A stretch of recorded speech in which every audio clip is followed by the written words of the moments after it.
I'm Margaret Lawson, and I still remember the night my sister's wedding lit up the whole Bellagio ballroom while I stood near the back wall clutching a purse. No one complimented feeling the weight of 1,000 silent expectations. My dress was a plain navy nothing fancy, just long enough to hide the bruises of too many family parties where I played the helpful daughter. That night, the air smelled like orchids and champagne, soft music drifting over polished marble, and not one person asked if I needed a seat. The world spun for Isabel, radiant in white lace and diamond earrings, cameras flashing like every moment was a coronation. Somewhere across the hall, my parents watched me, eyes hard with calculation, but I held their gaze and did not flinch. I knew something was coming. Maybe it was the way my mother smiled, or the chill in my father's nod, but I was too tired to pretend I didn't notice. It wasn't the first time I'd walked into a room built for someone else's happiness. Before I go further, let me know in the comments where you're listening from, and if you've ever been asked to give up your peace for someone else's comfort. I'd love to hear your story. I grew up in Dayton, Ohio, the kind of town where folks kept their front yards tidy and taught their kids to say, "Sir" and "Ma'am." I was the oldest by 3 years, always the one who helped carry groceries, who covered for my sister when she missed curfew, who sat at my grandmother's knee and learned the quiet art of holding things together. My mother prized achievement, but never liked to brag. My father believed in working hard and speaking little, and at every birthday or holiday, there was a lesson about humility tucked between the mashed potatoes and the cherry pie. We weren't rich, but we didn't go without. My parents counted pennies for college, patched up the roof themselves, and told us to make do with what we had. Isabel, my sister, had a softer life. Somehow things always worked out easier for her. She was the golden child, quick with a smile the kind teachers remembered and neighbors wanted to babysit their kids. I never resented her for it, not really. Sometimes I wondered what it would feel like to walk into a room and know everyone would turn to you first. When I moved to Chicago after college, I built my own small world. Late nights at the architecture firm, coffee on the balcony before sunrise, weekends spent alone with a good book. The city never quite fit around my edges, but I made it work, saved what I could, bought myself a little piece at the top of an old high-rise. My grandmother visited once, bringing me a cream-colored scarf she'd knit herself, and a letter she told me not to open until I was ready. So when the invitation came for Isabel's wedding, ivory cardstock gold foil, the works I RSVP'd. Yes, booked the flight and picked out a simple dress. I told myself it was just another family event, just one more evening of smiling politely and blending into the background. The ballroom sparkled with chandeliers and laughter, every table crowded with cousins and old friends, servers gliding by with trays of sparkling cider. I stood near the edge, nodding at faces I hadn't seen in years, listening as people toasted to Isabel and called her princess and miracle. I didn't mind, not really. It was a role I'd learned to play, the dependable one, the steady hand in the wings. But as the evening went on, I caught my mother's eye across the room. Her smile was too wide, her movements just a little too precise, and I felt the familiar ache settle in my chest. I knew she would come for me eventually. I just didn't know, standing there in the shimmering light, that by the end of the night, nothing between us would ever be the same. My mother made her way across the ballroom as the band played soft jazz, her dress shimmering beneath the chandeliers. She didn't come alone. My father followed silent, as always, his suit sharp, his gaze averted. When she took my arm, her touch was light but firm, the way you might guide someone into a room they'd rather avoid. "Margaret, let's step outside for a minute," she said. Her voice wrapped in the kind of sweetness she reserved for moments that were anything but gentle. I nodded, letting her steer me through the double doors and onto the terrace. The city lights of Las Vegas blinked beyond the fountains, the night air cooler out here, carrying a hint of roses and spilled champagne. We didn't stand there long before my father joined us, hands tucked into his pockets, eyes on the water. My mother looked at me, her smile brittle at the edges, and began talking about how lucky Isabel was to have found such a wonderful man, how this day was a blessing for the whole family. I let her words drift by, waiting for the moment to land. Then she leaned in a little closer.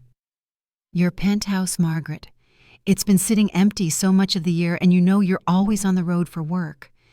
Wouldn't it be something if Isabel and Michael could start their life together in a place like that?" Her tone stayed light, like she was asking me to pass the bread at dinner. I looked at her, then at my father, who gave nothing away. "So you rehearsed this?" I asked, careful to keep my voice even. "You wanted to pull me aside to ask for my home because I live alone?" Her eyes flashed, and for a split second, I saw something raw beneath the surface. "Margaret, you're being selfish," she said, the sweetness gone now, replaced by something sharper, colder. "Think of it as a wedding gift from one sister to another." The sound of music from inside blurred with the distant rush of the fountains. I told her no. Just a quiet word, steady as I could manage. My father didn't move, didn't say a word. That's when my mother's face changed completely. She called me ungrateful, loud enough that heads turned inside the hall. Before I could react, her hand came down hard across my cheek, stinging, hot and sudden, echoing in the air between us. I didn't stumble, but I felt the flush bloom across my skin. Behind her, Isabel had turned away, adjusting her veil, pretending not to notice. Michael stood frozen, unsure where to look.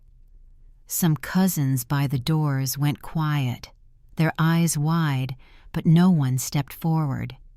My father spoke, his voice barely above a murmur. "This isn't about you." He might have been talking about the weather for all the feeling in it. I straightened my back and met his eyes, then looked at my mother. I didn't say another word. Instead, I turned, pushed open the doors, and stepped back into the ballroom. My heels clicked on the marble, and I made my way to the edge of the room, grabbing a glass of sparkling water from a passing tray. My cheek throbbed, but I didn't lift my hand to touch it. I watched as the celebration carried on, everyone pretending nothing had happened. For a long moment, I just stood there listening to the laughter and the clinking of glasses, letting the hurt settle deep in my chest. I moved toward the exit, passing tables where relatives gathered in clusters, eyes darting away as I passed. I made it to the valet station and waited in the chill of the lobby, the night spinning behind me. When my car arrived, I climbed in and sat quietly for a few minutes, letting the silence fill the space around me. I reached into my bag and found the scarf my grandmother had knit, the one she always told me to keep close. The yarn was soft, worn from years of folding and unfolding, and I held it to my cheek, remembering how she would tell me, "Never let them take your dignity." My skin still burned from the slap, but I sat with it until the ache dulled into something I could carry home. When I finally walked into my apartment, the city was glittering far below lights stretched out in every direction. I left my shoes by the door and curled up on the sofa, not bothering to change out of my dress.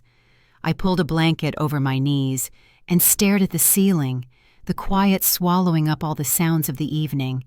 Every so often, the memory of my mother's voice would ring in my ears, calling me selfish, ungrateful.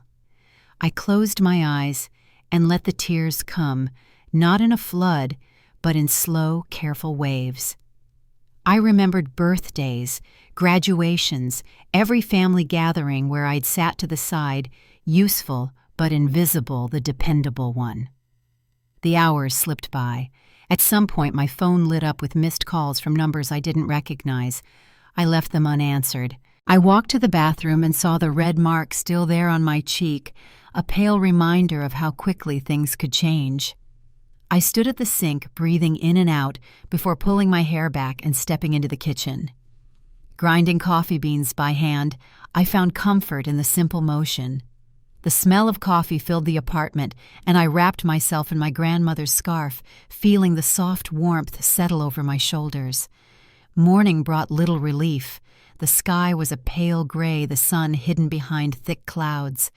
I dressed for work as if nothing had happened, pulling on my navy blouse and slacks, my face calm in the mirror. On the drive in, I kept replaying the scene from the night before, wondering what I could have said or done differently, though I knew there was nothing left to give. At the office, people asked how the wedding had gone. I answered with a smile, said it was beautiful, and moved on before anyone could press further. My mind wandered during meetings, my fingers tracing the hem of my scarf beneath the table, as if the fabric could anchor me. It wasn't until after lunch that the phone on my desk rang. The call was from the building management of my condo. "Ms. Lawson, we're just confirming your sister's name for the access file today, right?" The words took a moment to register. "Excuse me," I said, sitting up straighter. The woman explained that a request had come in to add Isabel to the list of residents for my unit. "I didn't authorize that," I replied, my voice dropping.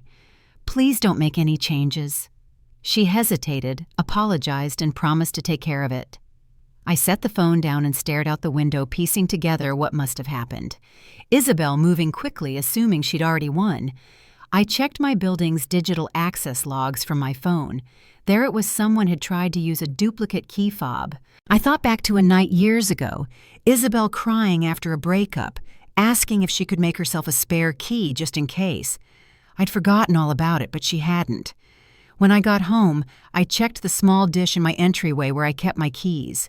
Sure enough, the mailbox key was missing, the one place I'd tucked away important papers.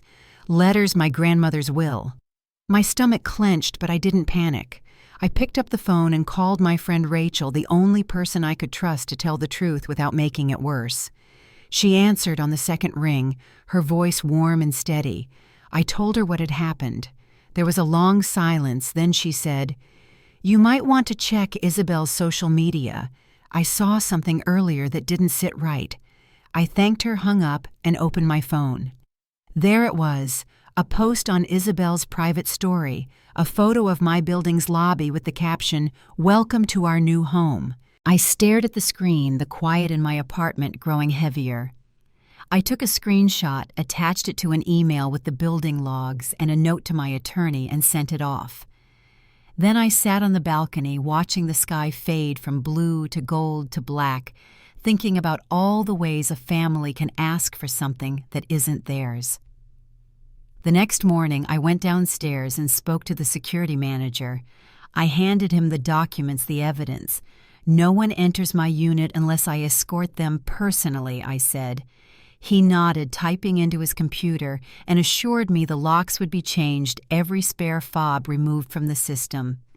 By noon, the work was done. I watched as the last technician left the new system, humming quietly in the background. I stood in the middle of my living room, hands folded, and let myself breathe. I spent the afternoon gathering every document I had, deeds, letters, bank statements, and put them in a folder. I made a call to my grandmother's lawyer, a woman named Ms. Green. She answered right away, her voice clear and kind. "Let's meet Tuesday morning," she said. "Bring everything." I thanked her and hung up, feeling the first flicker of relief since the wedding. As dusk fell, the phone rang again. This time, it was my father. "Margaret, you're making things harder than they need to be. Why don't we talk this out?" Just the family. I listened, let him finish, and then said quietly, "Did you ask me to give away my home before or after you watched Isabel post about moving in?" There was a long pause, then a sigh. "You're blowing this out of proportion." I hung up, set the phone down, and sat by the window. I held my grandmother's scarf, pressed it to my cheek, and wondered how many times a person could be called selfish for simply holding on to what's theirs. The city lights flickered on one by one. The night was quiet, but something in me had shifted. I could feel it settling in the start of something I didn't yet have a name for. I spent most of that next Sunday alone in my apartment, moving quietly through each room, careful not to disturb the hush that had settled after the week's chaos. The city below carried on with its own rhythm horns. In the distance, the occasional wail of a siren, neighbors' voices drifting up from the sidewalk. But none of it touched the stillness inside my home. Every so often, I'd catch myself listening for footsteps in the hall, a key in the door, something to break the feeling that nothing here was safe from being claimed by someone else. It was the kind of quiet that makes even your own breath sound too loud. I kept the scarf my grandmother made draped across my shoulders most of that day. Every time I passed a mirror, I caught the faint outline of the red mark still fading from my cheek, and I'd find my hand moving up without thinking not to hide it, just to feel the warmth of the wool. I made coffee, then forgot it on the counter, letting it grow cold.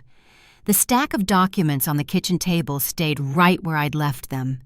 Deeds, letters, every scrap of evidence that my life here belonged to me. I tried to settle into my usual routines, but everything felt off. I watered the plants in the window, letting my fingers trace the leaves. I flipped through old birthday cards tucked in a drawer, most unsigned, a few with scrawled notes from my parents, the handwriting barely familiar. There were long hours where I just sat in the living room, knees drawn up, watching light move across the hardwood floor. The loneliness was sharp, but it was the kind I'd known before, a steady ache that didn't ask for relief. Messages from my parents kept piling up, calls, texts, even an email that was just a link to a family photo album. I ignored them all. Rachel checked in once asking if I needed anything. I told her I was fine, and she didn't push. The silence was heavy, but at least it was honest. On Monday, I got up early and tried to lose myself in work. I went through the motions, answering emails, sitting in meetings, signing forms. At lunch, I sat alone in the small park behind the office, watching people walk by with their dogs and strollers, and wondered if they could see how tired I was. The city felt bigger than usual, as if it was reminding me just how small my place in all of this really was. Back home that evening, I checked the mailbox and found a letter from the HOA. Inside was a printed complaint noise, unauthorized guests, some nonsense about my balcony plants being a hazard. I read it twice before setting it aside. It was clear someone was trying to stir up trouble. The pattern was familiar. When direct requests didn't work, my family always found another way to push. That night, I barely slept. I sat up reading through old emails from my grandmother, the ones she sent after she moved to assisted living. Her words were gentle, steady, always asking about my days and reminding me to rest, to take care of myself. I found one where she'd written, "You have a right to peace, Margaret. Don't ever let them convince you otherwise." I closed my laptop and watched the lights from the neighboring buildings flicker in the dark. The next day, I took my folder of documents and left the condo early. I drove across town to Ms. Green's office, the city still waking up around me. Her office was quiet and neat, a row of framed certificates lining the walls. She greeted me with a nod and led me to a chair across from her desk. I placed the folder between us and waited while she looked through each paper, reading slowly, occasionally making notes. When she finished, she looked up and met my eyes. "You've done everything right," she said, her voice even. "They don't have a claim here." She flipped to the will, the one my grandmother had signed in front of her. "This is solid. We'll make sure it stands." I nodded, feeling a small sense of relief settle in my chest. We spent the next hour drafting a formal letter to the HOA and a cease and desist to my sister. Every document was double-checked, signed, and prepared for delivery. When we finished, Ms. Green looked at me again. "You know," she said quietly, "not every family fights this way, but you've got everything you need." Don't let them wear you down." I thanked her, took the stack of papers, and walked out into the bright midday sun. The city felt less threatening now, the buildings less imposing.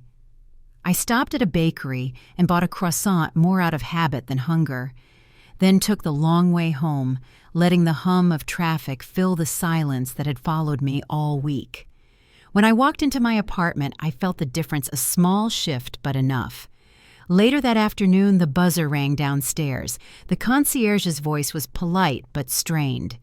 "Ms. Lawson, your parents are here. They're asking to come up." I hesitated, then said simply, "Please tell them access is denied." He repeated my words and after a moment hung up. The phone rang a few minutes later. This time it was my father. "Margaret, this isn't how families work. You're letting outsiders come between us." I let him finish, then asked, "Did you stand by while Mom called me selfish, or did you think that was for my own good?" There was a pause, then a sigh, but no answer. I sat on the balcony as dusk fell, wrapping the scarf around my shoulders, breathing in the scent of lavender from the planter by my feet. The city stretched out before me, lights twinkling in the dark. I watched the traffic below the steady flow of cars and listened to the soft hum of the air conditioning through the screen door.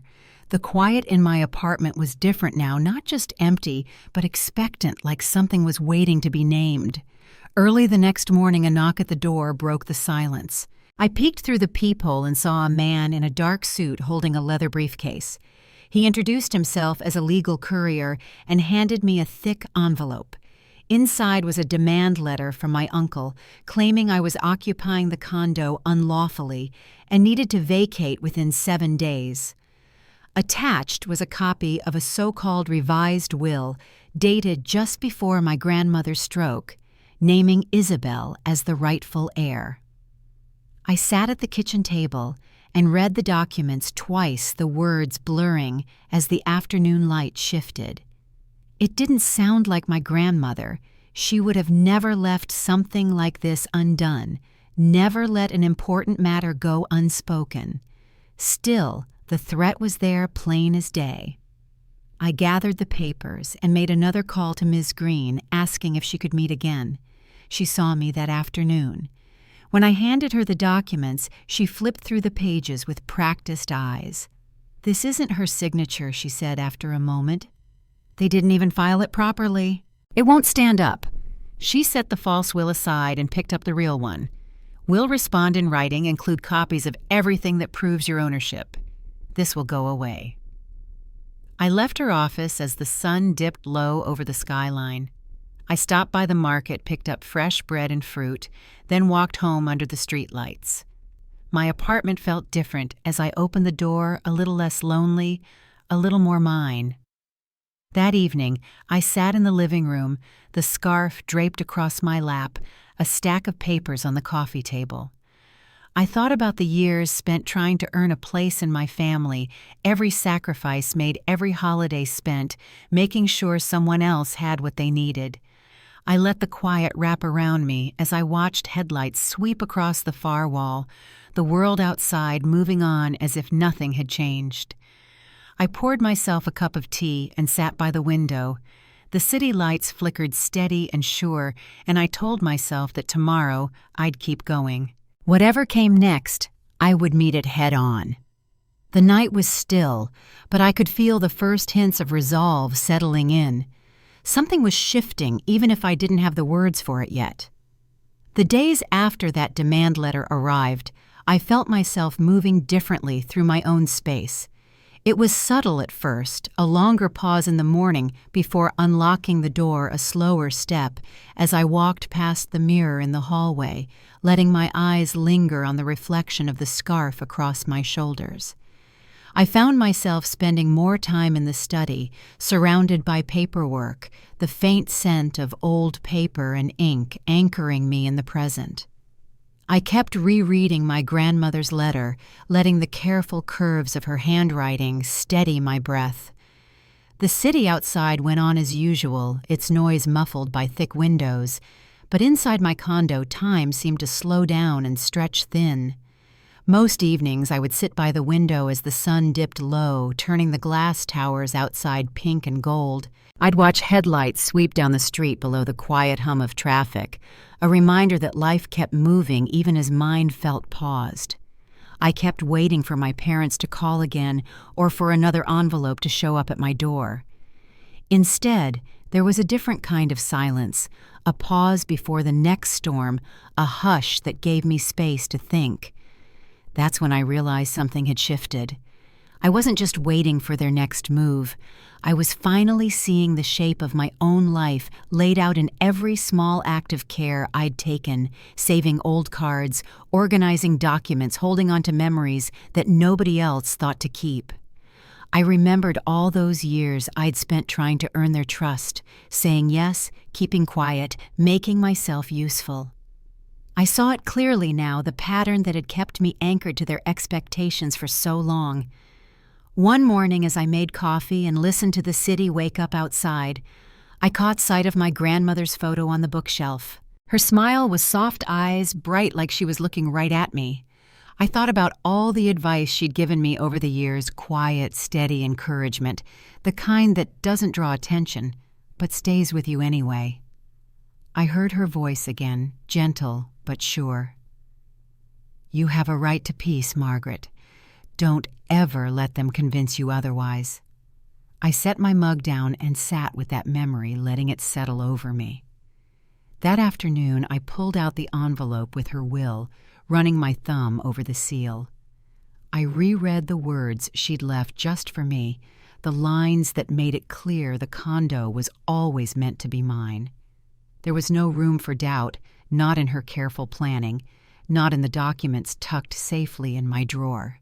For the first time, I understood what she had really given me, not just a place to live, but the strength to stand my ground.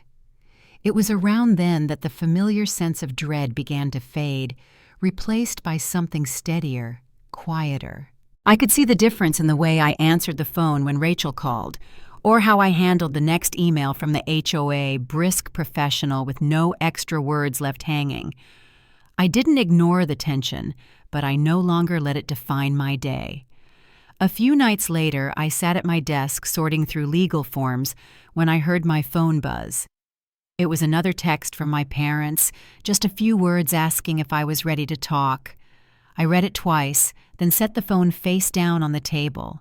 Instead of replying, I opened the window to let in the night air and took a long breath, feeling the cool breeze tug gently at my hair. I wasn't waiting for their approval anymore. The next morning, I got up early and went for a walk around the neighborhood. The streets were quiet, just a few people out walking their dogs, sunlight spilling through the trees. I found myself thinking back on all the little moments I'd spent with my grandmother, sitting together on the porch, listening to the rain, sharing stories that nobody else bothered to remember. I let those memories anchor me as I made my way home, feeling something inside me settle. I spent that afternoon drafting a letter of my own, a clear, careful statement of fact, attaching copies of my grandmother's will, and the deed laying out everything Ms. Green had said was needed to protect my rights. I read it over twice, printed a copy for my files, then placed the envelope near the door, ready for delivery. That night, as I sat at the kitchen table, the city humming quietly outside, I realized I wasn't afraid anymore. The sense of waiting, of being cornered, was gone. In its place was a new kind of resolve, one that came not from anger, but from a deep certainty that I had a right to my own life. I looked around at the apartment I'd built for myself, the photographs and plants and books that made this space home, and I let that feeling take root. I didn't know what the next day would bring, but I knew I was ready for it. And as I turned off the lights and stood for a moment in the doorway, the quiet around me felt less like an emptiness and more like a promise. Something in me had changed. I had spent years hoping for a different ending, but now I could finally see a new beginning, just waiting to be claimed. The envelope sat by my door all through breakfast, and I kept glancing at it as I moved around the condo, watering the spider plant, setting out 2 mugs, even though I only needed 1. There was a steady rhythm to the day that kept me anchored, and I let it guide me as I dressed and gathered my bag for the walk to Miss Green's office.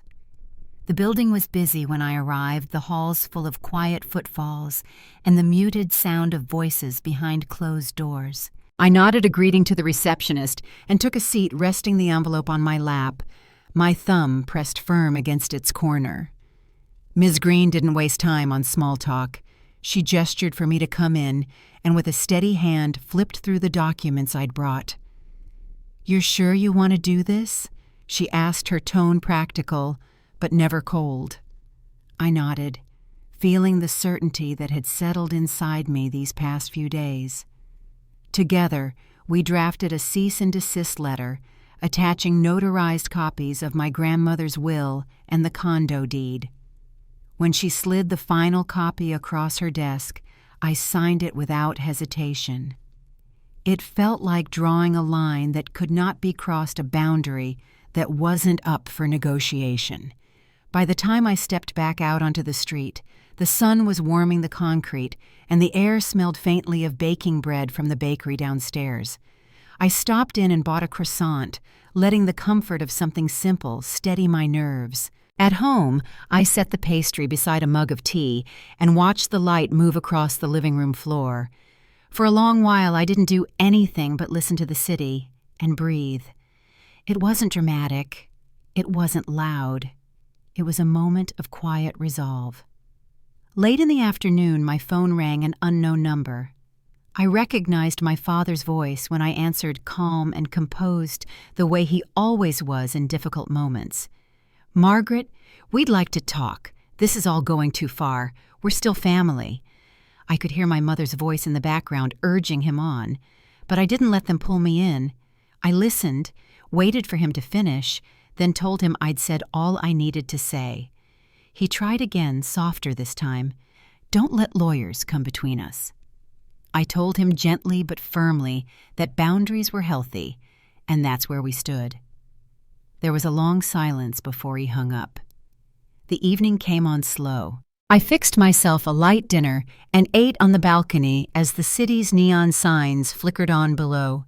The quiet was deep, but it wasn't empty. I watched the sky fade from blue to violet, letting my breath match the slow pace of dusk. After I finished eating, I found myself walking through the condo, touching the back of the sofa, straightening the photo frames, noticing how safe and whole my home felt when I claimed it as mine. I pulled the scarf off the back of my chair and wrapped it around my shoulders, feeling the softness of my grandmother's handiwork, her steady presence woven into every thread. That night I slept deeper than I had in weeks. When I woke, the sun was streaming in through the blinds, warming the hardwood floor. I checked my email as I sipped coffee, heart thumping just a little, when I saw an official notice from the building's security office. The access codes for my unit had been updated, and all prior key fobs were now deactivated except my own. No one, not even my sister or my parents, could enter unless I let them in. I closed the email, letting the reassurance of that small detail settle over me like a blanket. There was still more to do. I spent the next hour printing out every relevant document, tabbing pages, making notes. Ms. Green had said to be prepared, and I was. I gathered everything into a thick folder, originals for her copies for the bank, and a third set for myself. I checked every detail twice. There was no part of this I was willing to leave to chance. Just after noon, the doorbell rang. I recognized the courier's navy jacket through the peephole. He handed over a new envelope. This time, the return receipt from the cease and desist confirmation that my sister had been served. There was a strange calm in knowing the process was in motion, that the boundary I'd set could no longer be ignored. For the rest of the day, I answered calls from my bank and the building management, answering every question in a quiet, steady voice. Later, I stepped out for a walk. I took the long way through the park, letting the sun warm my face, passing families out for the afternoon neighbors walking their dogs. I didn't rush. There was a comfort in moving slowly, feeling every step as proof that I could take up space in the world. I stopped at the overlook where my grandmother and I used to sit, looking out over the rooftops and city lights. The wind was cool against my cheeks, and I found myself whispering a quiet thank you to her, a small promise that I would not back down. That evening, as the first stars began to show, I got a message from Ms. Green. The building's HOA had received a complaint from my sister, but it was already being handled. Nothing in it would hold up, not with the evidence I'd provided. We're on solid ground. Ms. Green wrote her words as measured as ever. I sat in the stillness for a long time after reading her note, breathing in the certainty that came with knowing I had finally stood up for myself. The next step would not be easy, but I was ready for it, grounded by every small act of courage that had led me here. The city outside was alive with distant laughter and the low hum of traffic. I stood by the window scarf wrapped tight and let myself believe for the first time that I could belong, not because I gave everything away, but because I knew what was worth keeping. Tomorrow would bring whatever it brought. For tonight, there was peace in knowing I'd chosen to defend what mattered most. The morning air was still cool when I got the call from the building office. My sister's formal complaint had been denied, and the HOA would no longer be entertaining claims against me without hard evidence. I hung up, pressed my palm to the window, and watched the city begin to wake. For a moment, I let the quiet fill the space. There was relief in that silence, but it was more than that. I could feel the balance starting to shift, like the tide finally turning after a long, stubborn season. Late that afternoon, an email from my cousin Maxine landed in my inbox. We hadn't spoken much in recent years, but she'd always watched more than she talked. There was no greeting, just an audio file attached with a short line. "You need to hear this." I hesitated only a second, then pressed play. Voices crackled through the speaker, my mother, my sister, and Aunt Cora, all talking in low, familiar tones. They were laughing, plotting how to pressure me into handing over the condo, certain I would cave. My mother's voice was calm as she said, "We'll make her feel like she's ruining the wedding if she refuses," my sister chimed in.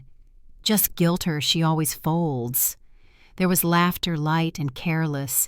It wasn't cruel, just thoughtless, like I was an object in a story they'd already written. I listened to it twice, then a third time, letting each word settle, letting it strip away the last of my uncertainty. That Saturday was the family brunch, one of those gatherings I usually managed to miss. This time I went. I wore the same navy dress, hair pulled back, no jewelry. My aunt's house was crowded, voices echoing through the open floor plan. When my mother spotted me, she smiled as if nothing had ever happened, opening her arms for a hug. I nodded, slipped past her, and took a seat at the dining table. Conversations flowed around me, who'd moved, who'd gotten a new job, how expensive everything had become. I waited until everyone had settled, plates, full glasses half raised. Then I took my phone out of my bag, placed it on the table, and pressed play. At first, the sound was just background noise, laughter, a clinking fork. Then my mother's voice rang out clear and unguarded. My sister, my aunt, all speaking with easy certainty. The room quieted so quickly I could hear my own breathing. The recording played through in its entirety, and when it ended, not a single person spoke. My uncle set his fork down, looking between my mother and my sister. "You said this about your own daughter?" he asked, his voice low. My mother looked away. My cousin slid her chair back and left the table without a word. I stood, put my phone away, and walked out without looking back. The silence in that room was heavier than any accusation. Back at my condo, I changed into comfortable clothes and moved slowly through the rooms, letting the events of the day settle. The next afternoon, as sunlight stretched across my patio, someone knocked at my door. I wasn't expecting anyone, but I answered anyway. My sister's new husband, Carter, stood there, shoulders slumped and eyes tired. He held out a manila folder and said quietly, "I need to talk." I let him in, and he sat across from me, folding his hands in his lap. "I didn't know," he said, "not until the brunch. I thought they just wanted your blessing that you'd already agreed." He slid the folder across the table, and I flipped it open. Inside were printouts, screenshots of texts, emails, group chats. The whole plan laid out in black and white. My name was mentioned over and over, always as an obstacle to be handled. Carter's voice was steady, but there was regret in every word.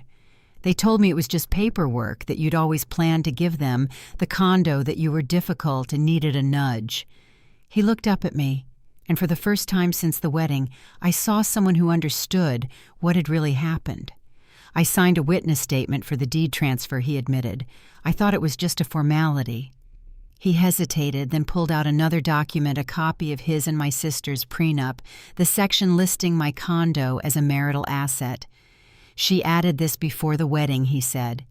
"Your mom promised it would be part of the family trust." I believed her. I listened not because I needed the apology, but because the truth mattered more than any comfort. Carter finished quietly. "I'm filing to have it removed. I'll testify if you need me to." I nodded, thanked him, and saw him to the door. There were no promises, no dramatic goodbyes, just the soft click of the latch and the gentle hush of a home finally at rest. That night I made tea and sat at the dining table, the scarf my grandmother left me resting in my lap.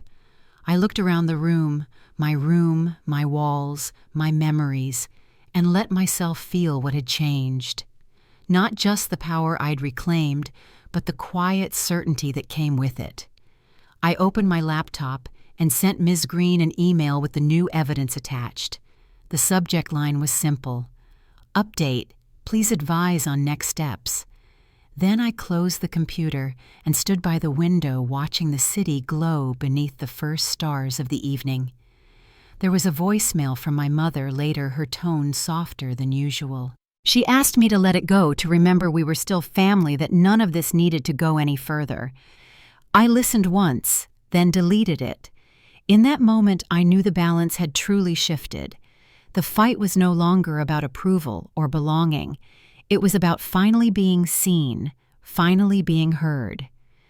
I turned off the lights and let the quiet settle. Tomorrow would come, and I was ready for whatever it brought. I stood at the window, feeling the weight of everything I'd carried begin to lift, and I understood this was the moment the story changed. The next part would not be about what they tried to take, but what I had chosen to keep. By sunrise, I was wide awake, the city outside my window just beginning to stir. It was a Tuesday, the day I'd been waiting for, the day when all the words, all the careful gathering of evidence would finally be set in motion.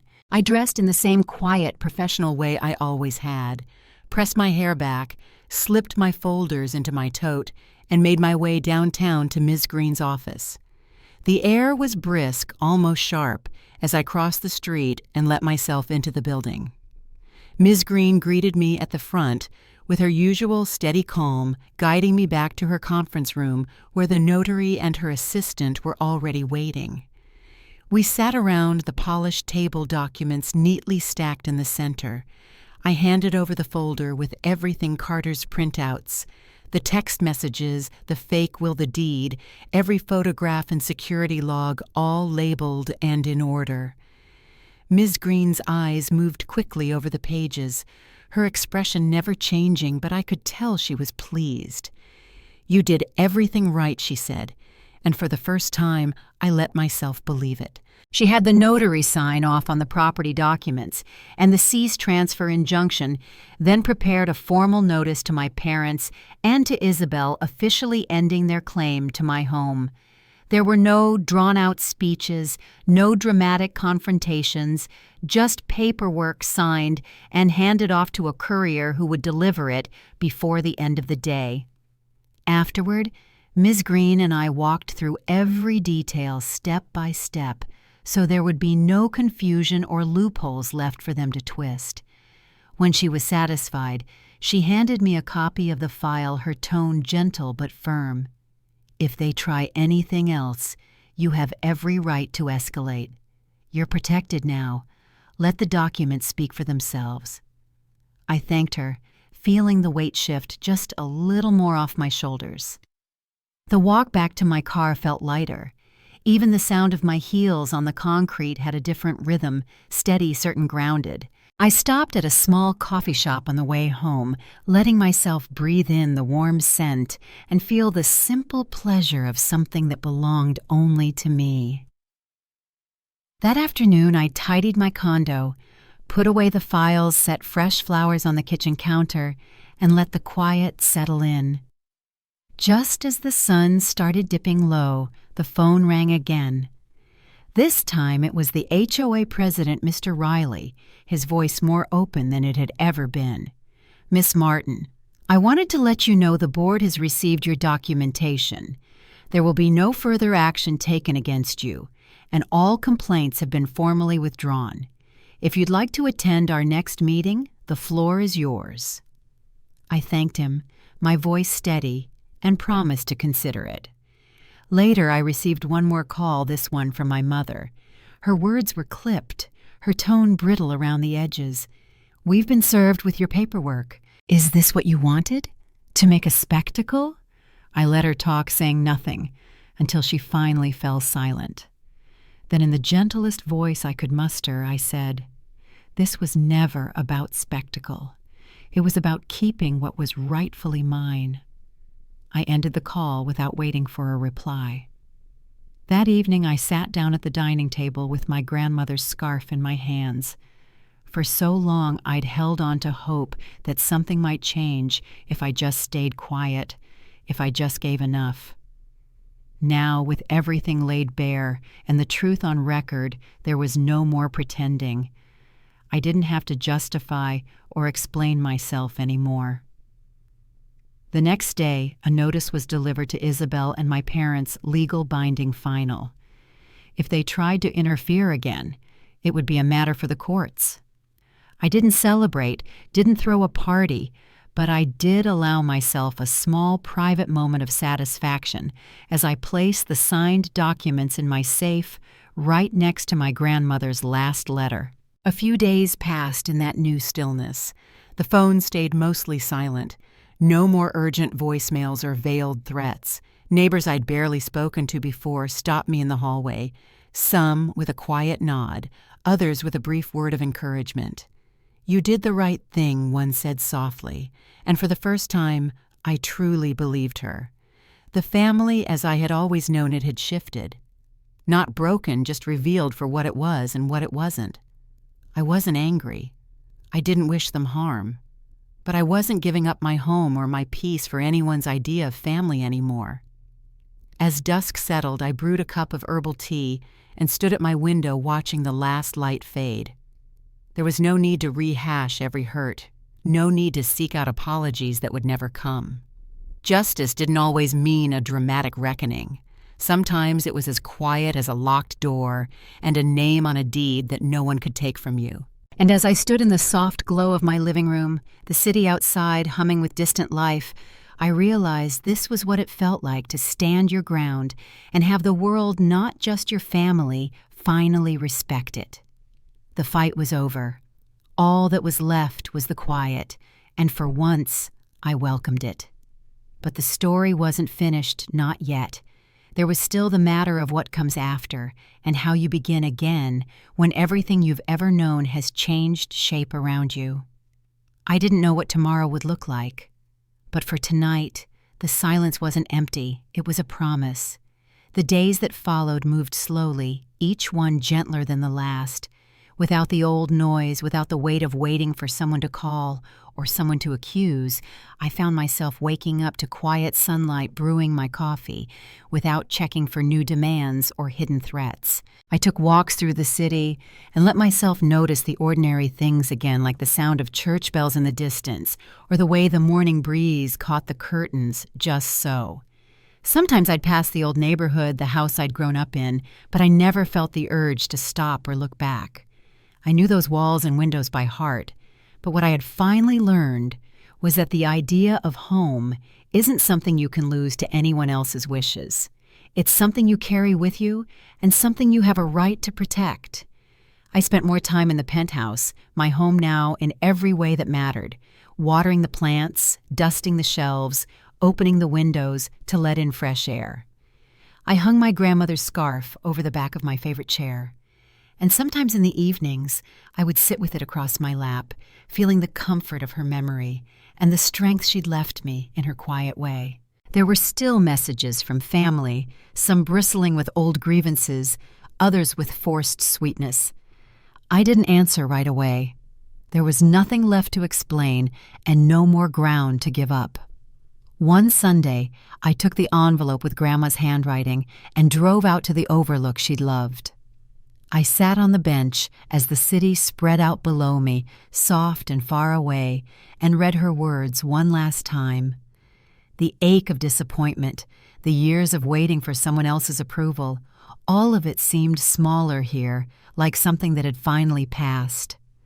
I thought about everything I'd lost along the way, but more than that, I thought about what I'd managed to hold on to: dignity, peace, and the knowledge that setting boundaries isn't an act of war, it's an act of survival.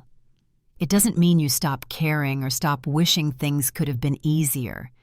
It just means you refuse to disappear, no matter how hard someone else tries to write you out of the story. That afternoon, I met Carter for coffee just as friends, and we spoke quietly about moving forward. There was no bitterness between us, just the calm that comes when the storm is truly over. I could see in his eyes the same relief I felt in my own bones, and for the first time in a long while, I let myself believe in the possibility of gentle new beginnings, not just for me, but for anyone willing to choose honesty over approval. I won't say everything was suddenly perfect or that old wounds faded overnight. But I can say this: I learned that silence isn't always surrender. Sometimes it's where you gather your strength. I learned that justice doesn't have to be loud to be real. Sometimes it arrives quietly when you finally stop arguing with those who never meant to listen. If you've ever felt like the invisible one, if you've ever been told that your worth depends on what you can give, I hope you'll remember that it's never too late to draw a line, to claim your place, and to let yourself rest. Thank you for listening to my story. If any part of it speaks to you, I'd love to hear about it. Share your thoughts, or just let me know where you're listening from. Until next time, take good care of yourself and hold on to what's truly yours.